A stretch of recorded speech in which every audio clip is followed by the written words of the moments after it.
We're gonna shoot another one. Okay, we're shooting another video. So I guess I gotta talk about something. Well, here I read almost every single book Philip K. Dick ever wrote. I'm not kidding. Even his like real pulpy, crappy stuff he wrote for those science fiction magazines. And a lot of the stuff was like really, really bad. You can tell it was even proofread. Like I remember there was one story about this character who's had like a super brain, and he was one of the people that like run the earth and stuff like that, and he was like, his mind was always going, and then he noticed while he was talking to him that he had his eyelids surgically removed because I guess he never slept, and he was like, you know, his whole way, and then like later on in the book, then it talks about him actually like closing his eyes, rubbing his eyes because he's fatigued or something like that. So that's, you know, you can tell a lot of these things he wrote are like real pot boiler kind of stuff, just like put friggin' food on the table. But you know, later on in his career, I guess he's kind of started treating it more like an art rather than, you know, bread and butter job. And this book he wrote here called A Scanner Darkly was based on his own experiences in the hard drug scene.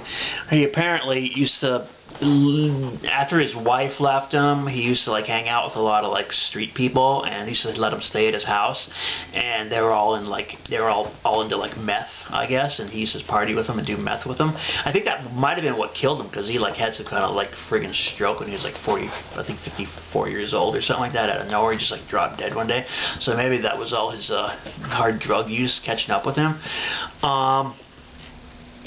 But yeah, so this is kind of autobiographical book.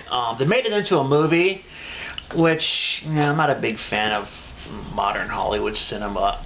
So the movie is like a really facile, two-dimensional interpretation of the book. As a matter of fact, one of the things I did for the movie that was sort of visually interesting is like they kind of like put like a Photoshop posterized filter over the footage.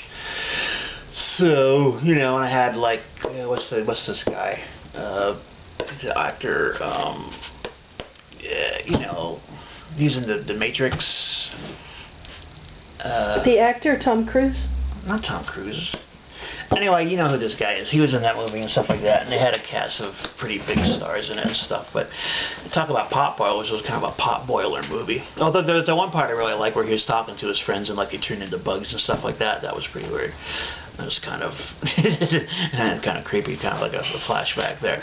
But yeah, so it's a very interesting book. It's like, it's a story of this like private detective that infiltrates the drug underworld because he's supposed to like find Mr. Big, you know, like who the main supplier of the substance D was, and he gets actually strung out on the drug during his undercover work, which of course you're not supposed to really do, but that's what he did.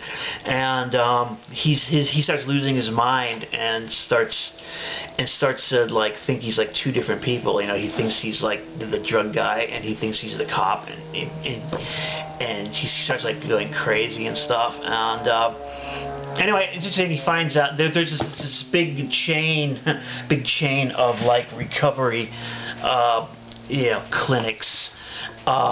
And he finds out at the end of the book that actually these recovery clinics are actually the people manufacturing and distributing the drug, which, given how things are, how the world actually works, wasn't really strike any of us as a really big surprise or something like that were to actually happen. But anyway, yeah, it's a very interesting book. It's not very long. I've heard people say that actually, although it's supposed to be about some make-believe drug culture in the far future, it's actually very dated by the slang and stuff. You could tell it's actually like late 60s, early 70s. But other than that, you know, it's just a very interesting book.